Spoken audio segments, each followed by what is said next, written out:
Okay, so this is part 2 of episode 119, and we're going through the wheat cents that I have marked down as a fine plus. If they're fine plus, I have no idea. I don't remember. These are from quite a little bit of time before, and 57.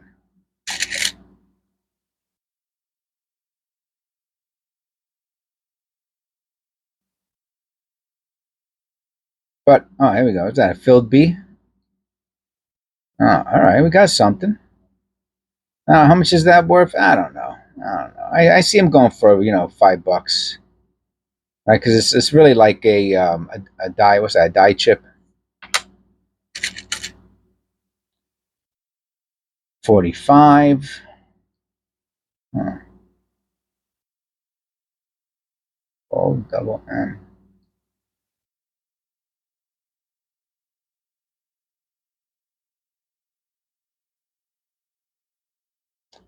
45. I think we're gonna get through these. I think we're gonna get through these. 57.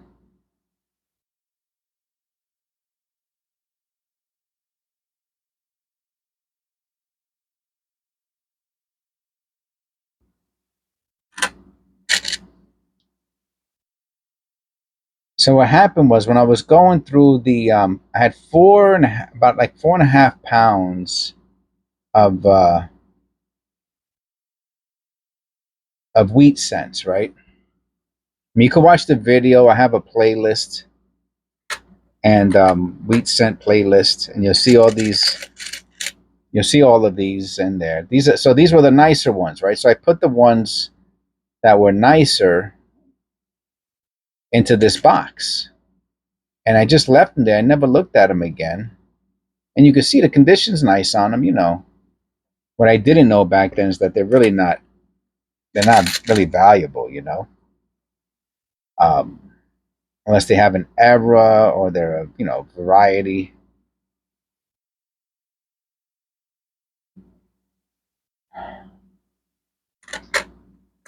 Key date, something like that. But generally speaking, these are worth like, you know, $1, if not less. You know, 30s, 38.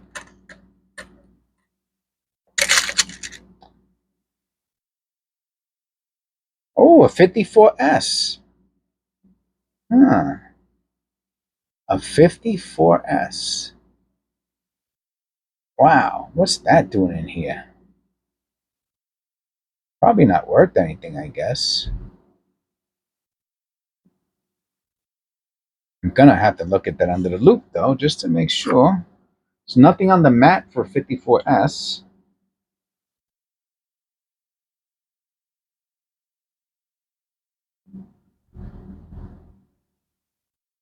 All right. Well, it's not worth anything that I can see.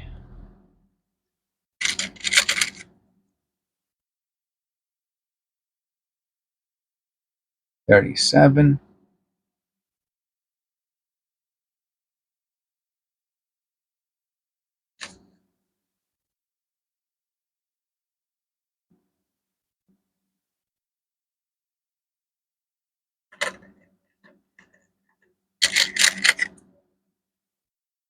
And then what I do is I have these little bags that say, 40s, 50s, 30s. This one looks like it might have a lamination error. Let me see. If it's a weak lamination error, I probably won't even keep it. I mean, you know what I mean. I'll put it into the bag. I won't put it into a flip.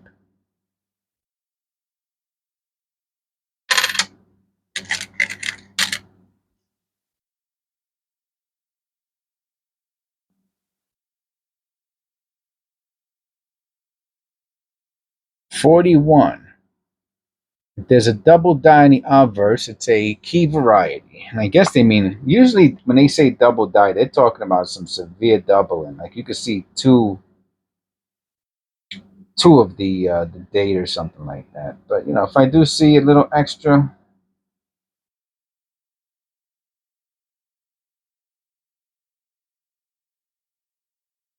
I don't see any doubling on the obverse. If there was, it would have been a key variety. There is not.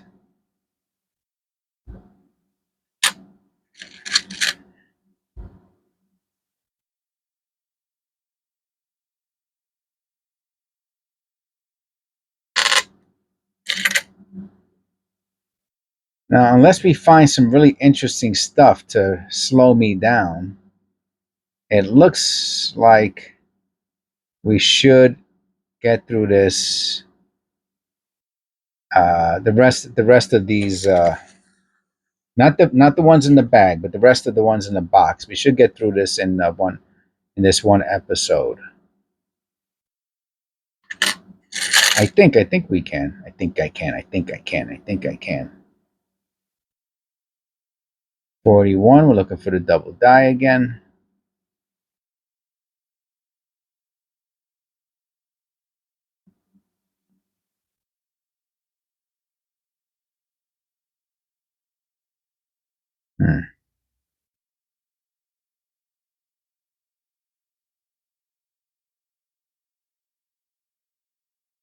I don't think so.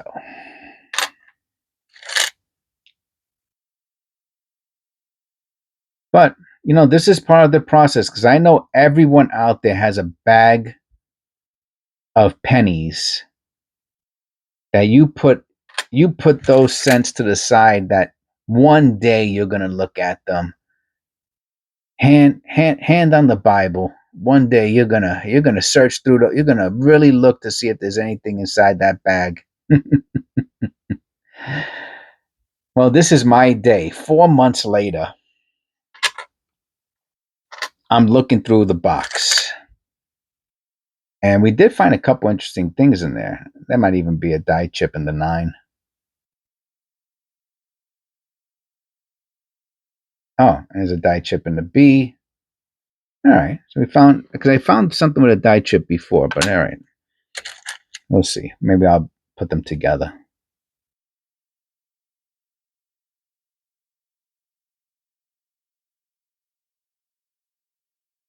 '40s, right?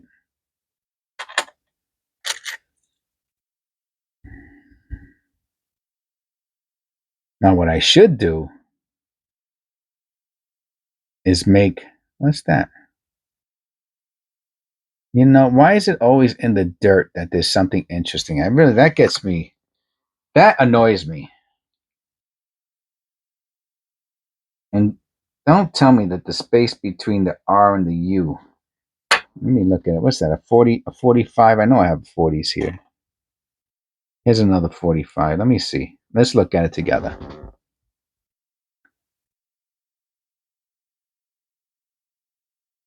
Man, it's just the way they make them. Look at the spacing. The weed that is close, but the trust. Wow, that's an oddity, huh?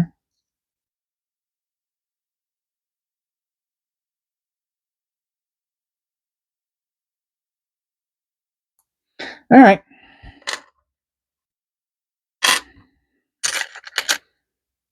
I looked. What else can I say? This looks like a. Oh yeah, this is. I think it is. Let me look. Yeah, this is annealed or sintered. I call it annealed. And what I saw in one of the 1950 in one of the websites is that sintered is a form of annealing, but I always thought that sintered meant the color of the 52S, 52S, 52S, 52. No, nothing. I will look at the date though. It does look weird on the numbers there.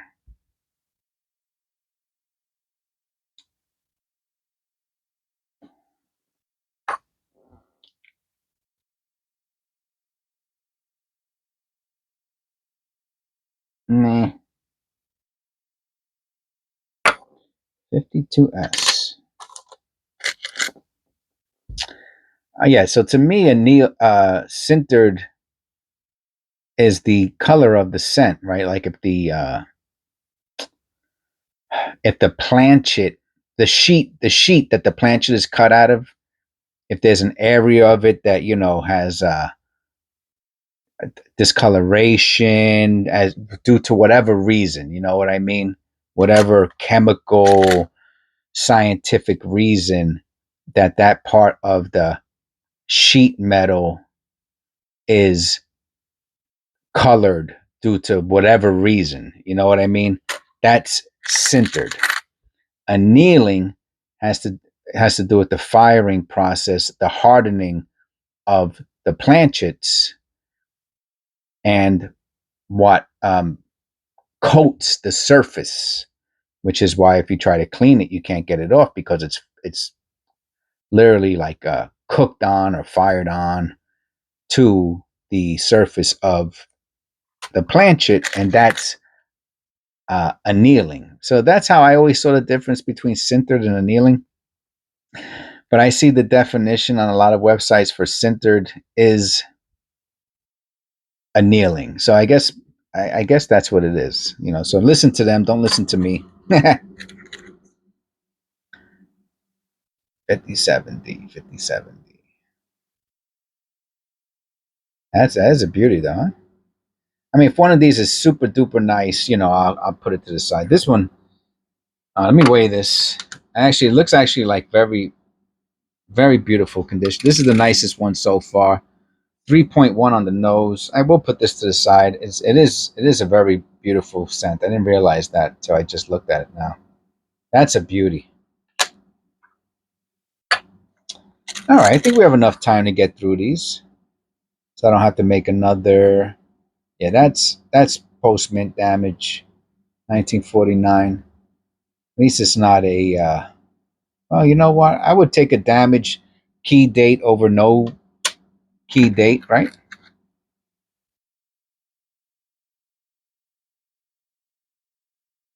That's the AC. It goes on and off. I'm gonna look at that above the 7 in a second because it looks like a number 4. It's not, but I just have to look at it. It's not a number 7. It's not a number 4. It's a piece of dirt. Yeah.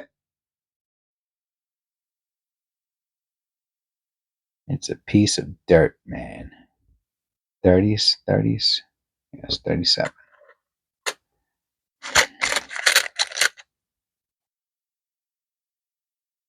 41S. 41S. What an odd.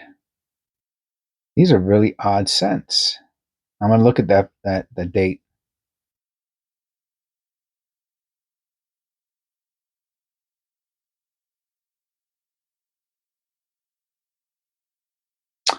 I'm gonna look at the date. Nah, post mint damage. 41S. That's an interesting one, huh? And a 41. I see.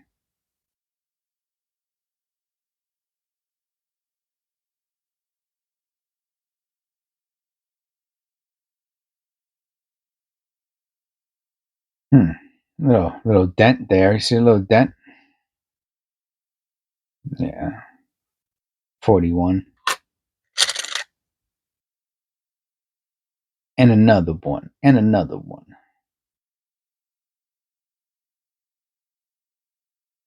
Yeah, I was doing something and I got bored. Oh, yeah, I have to weigh this one. Just has that weird look to it. And I got bored and I looked at the time and I said, you know what? 303. 303. A little on the light side. I could tell. I knew it was little. I mean, it's within tolerance, but I could tell it was like just weird. What year is it? 46. A lot of 40s. That's the most one we have of the 40s. And I said, I think I could squeeze a video in, or 2, or 3.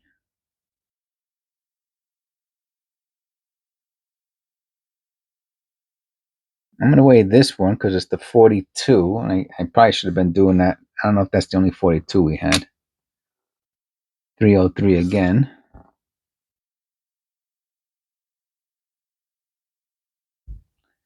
Yeah, the 42 is an interesting one, right? Because it's right before the 43. And they stopped using copper, right? That's to show you how valuable copper is, right? Times of emergency, it becomes scarce.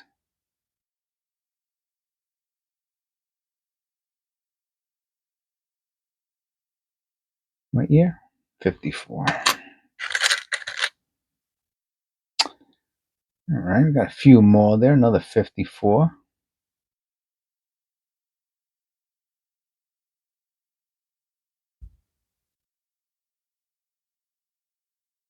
Yeah, you can tell they are very nice condition pennies. 44. D over D, D over S. This is neither nor.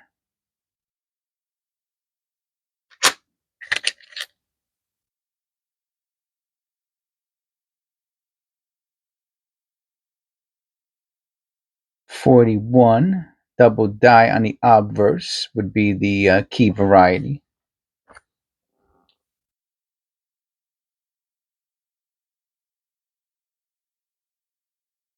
There's no doubling or dying. 41.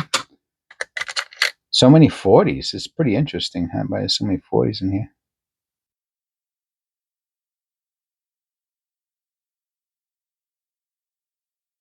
Another one.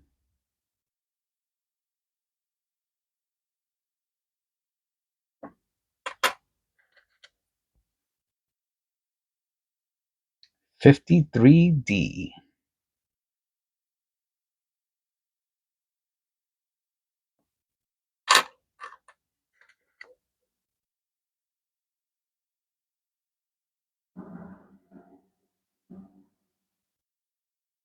So we did find a few interesting pennies.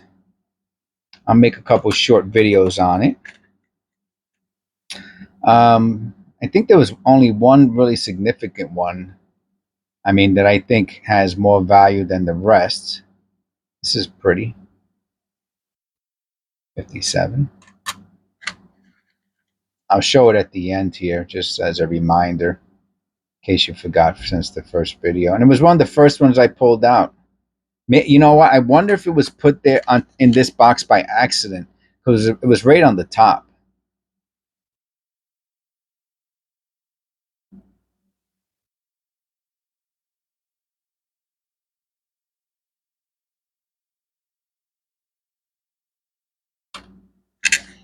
And last but not least,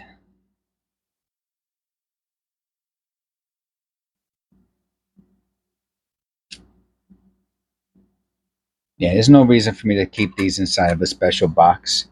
Yeah, so so I think this one was probably supposed to be in the error box, and it ended up in that one. But look, this is a beautiful, beautiful um, woody lamination. This is from part 1, and this will end part 2 of episode 119, I believe, is where we're at. Okay, and I will see you in episode. Let me just double check. I always think I'm wrong. Yeah, I'll see you in episode 120. God bless. Take care, and I'll see you in the next one.